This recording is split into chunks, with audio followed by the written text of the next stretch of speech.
Молодежь – инновационно-стратегический ресурс развития республики. Именно под таким девизом завершает свою работу юбилейная 10-я деловая игра «Министр». Закрытие посетил руководитель региона Егор Борисов. С подробностями с места событий передает наш корреспондент Саргалана Федорова. Прямо сейчас участники деловой игры защищают свои проекты. 3 дня они работали над решением задач, которые поставил перед ними глава Якутии Егор Борисов.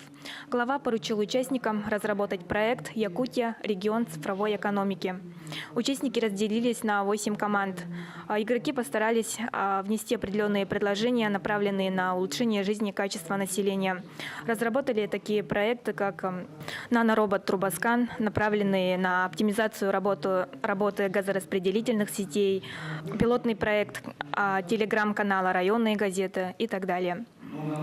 Первый этап проекта должен быть реализован на примере конкретного муниципального образования. Отмечу, что участники попадают в кадровый резерв республики. Участники игр прошлых лет – это 956 человек. Из них сегодня в кадровых резервах республики состоят 152 человека.